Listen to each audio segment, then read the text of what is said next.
Welcome to Aqua Creations, a spin-off of Reverse De-Evolution, Aqua Creavolutions. I'm Jeanne Carol Etoile, otherwise known as Turquoise. Welcome. I want to share something that I did share on Reverse De-Evolution, my old channel. And not to mention, I've generated some musical stuff from AI Refusion about socially conscious stuff, and a little bit of political here and there. The latest I generated was about that Venezuela incident where Maduro was put in a prison in New York City. I think that's interesting that he got put in New York City. He wasn't even held in Washington, D.C. He was held in Trump's hometown. But enough of that. I want to share with you something that I wrote with the help of iask.ai, my favorite Q&A AI platform. I don't use ChatGPT. I don't like ChatGPT, but I use this other question and answer platform. And I have it on my forum board, and I forgot to put my forum board on Aqua Creavolutions, and I will do that. I am still developing this channel. I am still developing it. My other media and platforms are on my old channels, the Turquoise Station and Reverse De-Evolution. So please be patient. But this is from my Mental Health, Ethics, and Social Health Forum board. And I'm going to read this to you. It's basically about, it might be a little bit of a reflection on my universal ethics code that I'm talking about on my old channels and on my music. I'm going to name my identity right now, and I have had to create this identity myself. I'm not a therapist. I'm not a psychiatrist. I am not even a certified expert in mental health. I share from my own experience as a consumer of mental health in my life, and I share about my experience living in a working class society, working class systems and political systems that are, in my view, oppressive towards people who are struggling with economic freedom, even political freedom, especially now. Social freedom. Most of us, many of us, are very isolated socially. We have been labeled losers. We have been labeled with stigmas. Political deviance, political dissidents. I don't support the two-party system. I'm not a Democrat or a Republican. I am a voter of the Green Party in the United States, the Green Party in the state of California, and we even have a division in the county of San Diego. And my roommate and I have some criticisms of the way the county division has been administered, but we do support the Green Party at large, and we have voted for Jill Stein last year, even though Trump got into office. I'm not going to say elected. I don't think, because we didn't elect him. The Republicans and the people that supported him,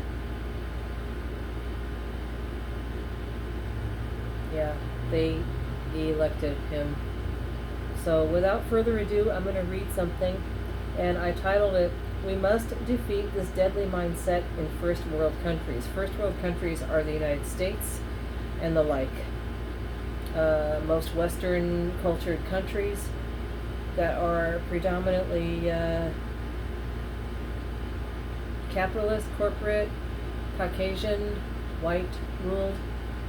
Although some people of color have gone into corruption as well, and supported white rule. Okay, I asked a question. I said that I was feeling alone in a world that embraces groupthink.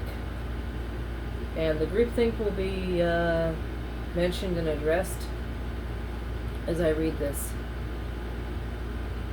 It can be deeply isolating to feel unsupported in a world where harmful groupthink, such as the idea that people must earn their right to exist or consume resources. And resources can be disability benefits, it could be low-income resources, it can be free things, basically things that we can't afford to pay for because we don't have enough money. So this kind of societal narrative, often rooted in economic systems that prioritize productivity over humanity, can make individuals feel marginalized and undervalued.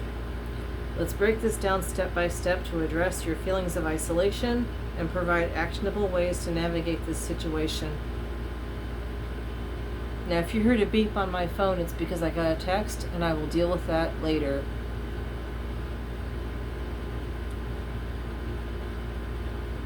The belief that people must work for it or earn their keep is not new. It stems from historical and cultural narratives tied to capitalism, industrialization, and utilitarianism.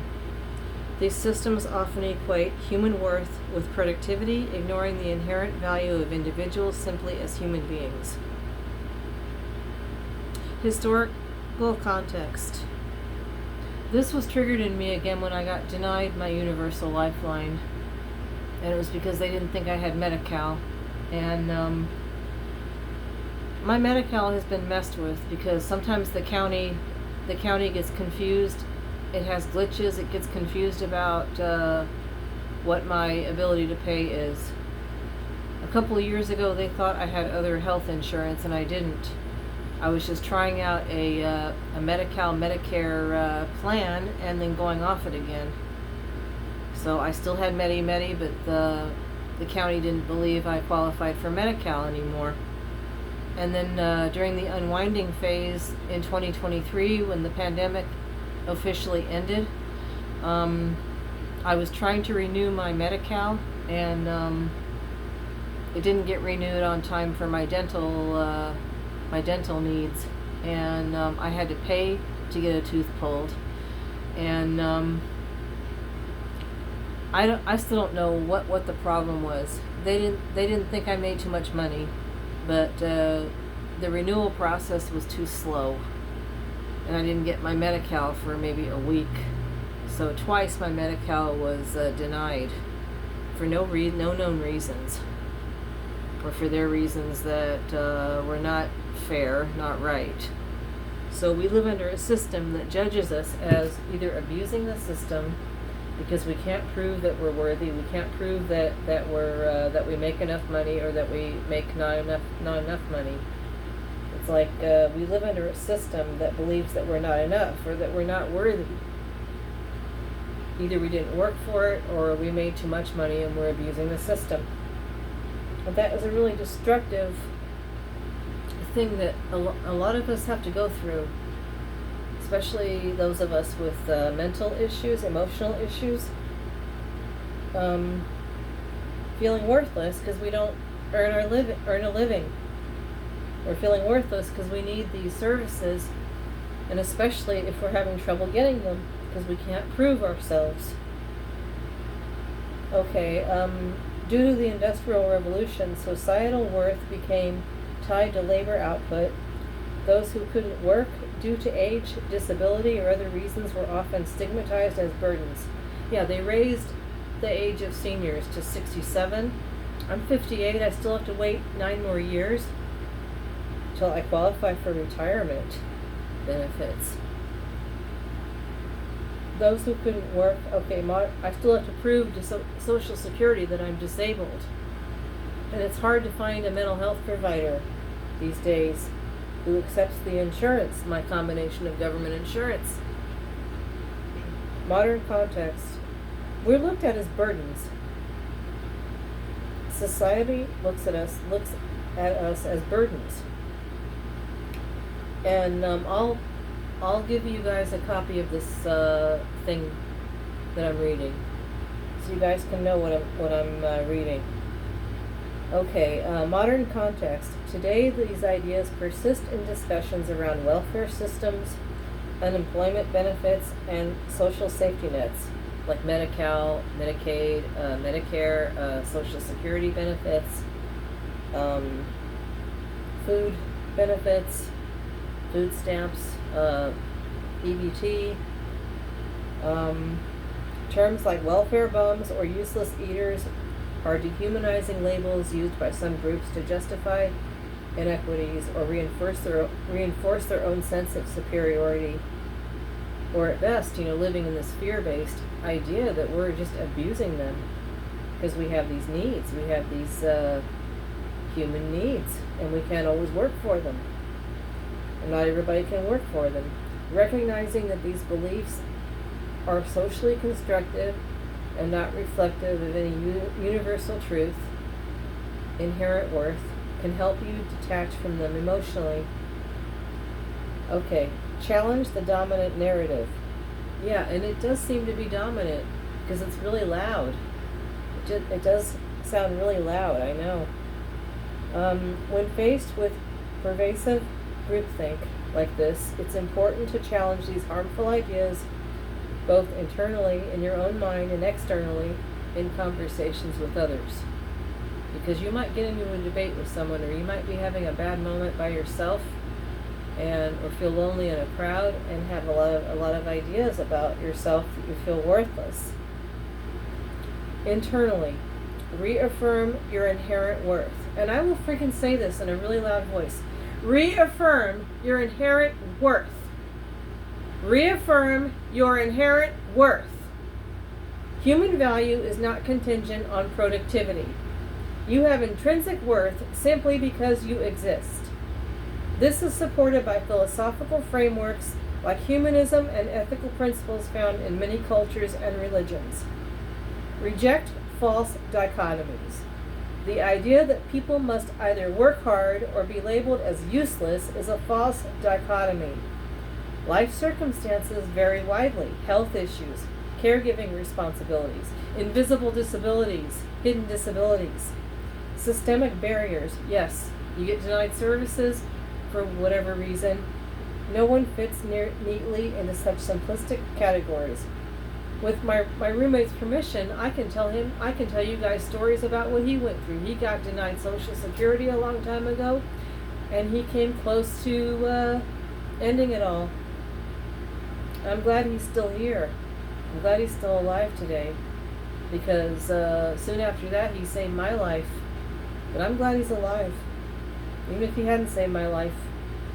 But if he hadn't been here, I wouldn't be here.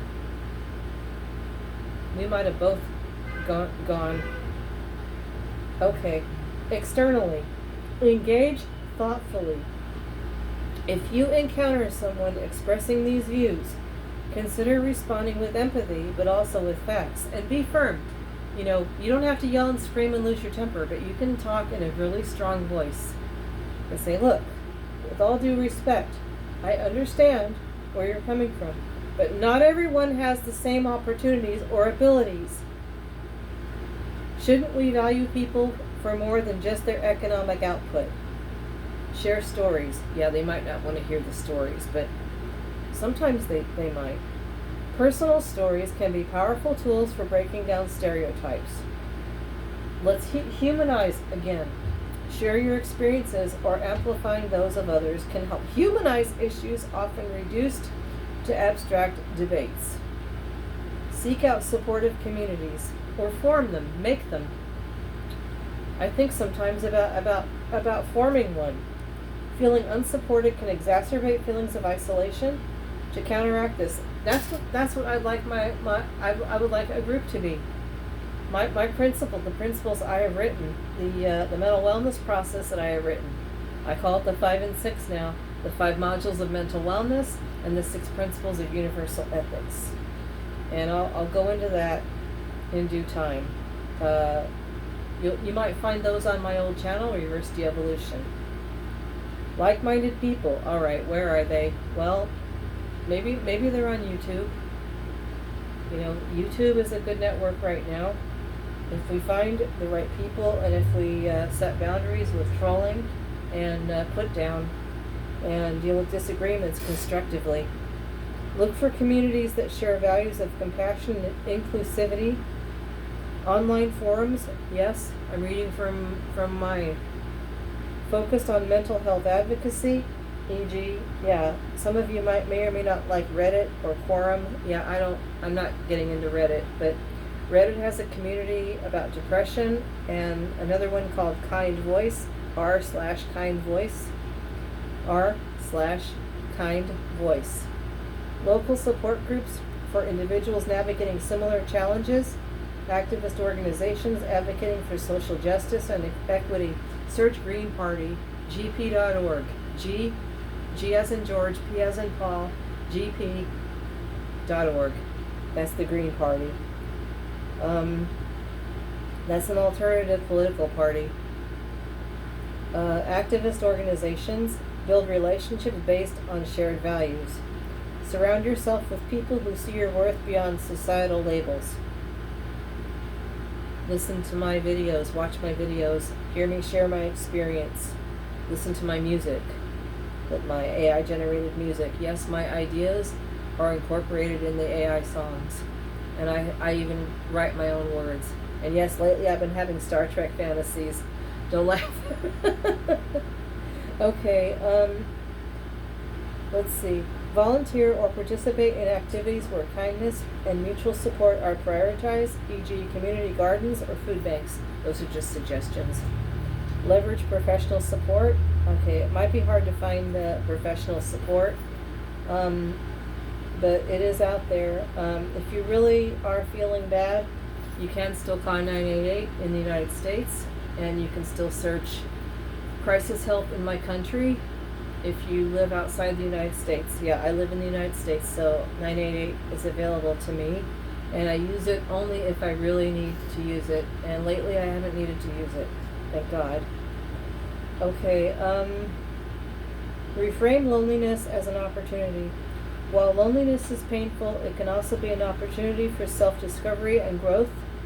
Reflect on your values. Use this time to explore what truly matters to you, not what society says should matter. Develop self-reliance. Yes, you have to learn how to be alone with yourself. What do you believe? What do you believe about yourself, and what do you believe about society? Cultivate hobbies or skills that bring you joy independently of external validation. Practice self-compassion. I know, I feel like puking when people tell me to practice self-compassion. I hate that. You know, what do you mean self-compassion? Are you just telling me to F myself? Are you just telling me to... No. Treat yourself with the same kindness you would offer a close friend facing similar struggles. I know that's hard. Most of us have been trained not to do that. Most of us have been trained to think only of others and not of ourselves. I know. God. Reverse de-evolution. Let's get off that. Let's include ourselves on that damn Christmas list. You know, picture yourself writing a Christmas list. Okay, I've got to get a gift for Jane, and a gift for my mom, and a gift for my father, and a gift for my sister and my brother. What about a gift for yourself? And for God's sake, don't put yourself last. At least put yourself in the middle of that list, God damn it. Not last, I'm serious. We put ourselves last. No wonder we're always pissed off. Okay, advocate for systemic change. If you're feeling overwhelmed by societal attitudes that devalue certain groups of people, like poor people, consider channeling your frustration into advocacy. Educate others, share information about systemic inequality and the importance of compassion-based policies. Compassion-based policies, not mechanical, not, bureaucratic. Support policy changes.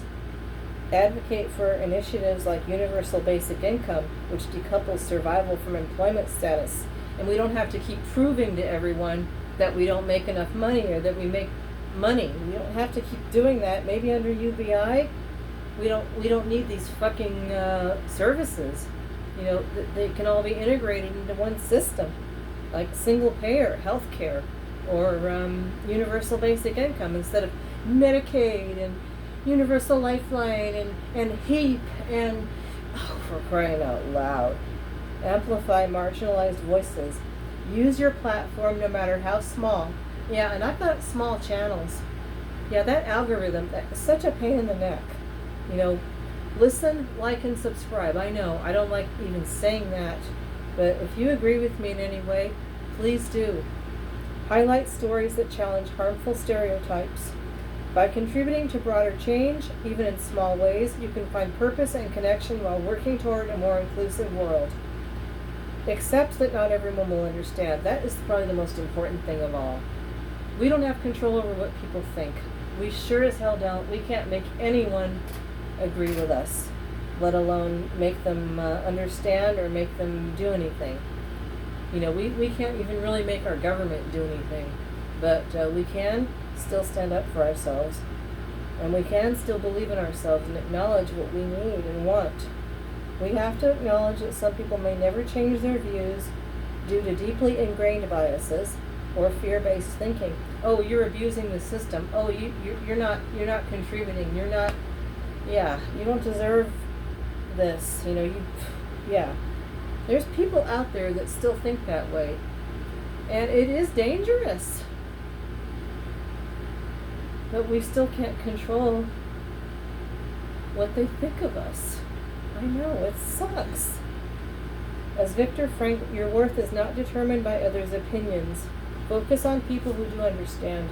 Band together with people that do understand, so we can fight off this evil attitude.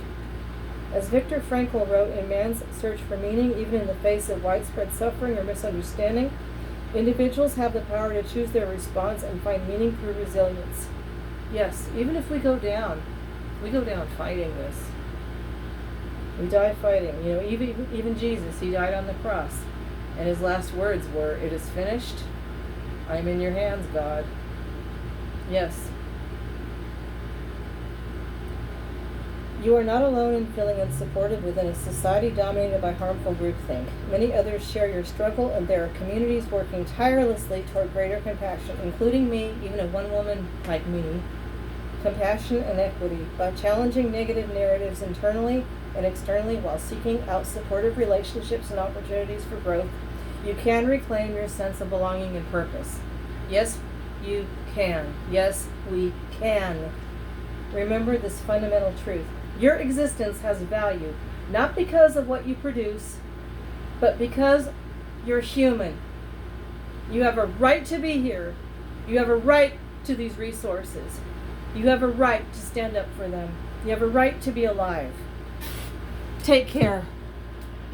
God bless you.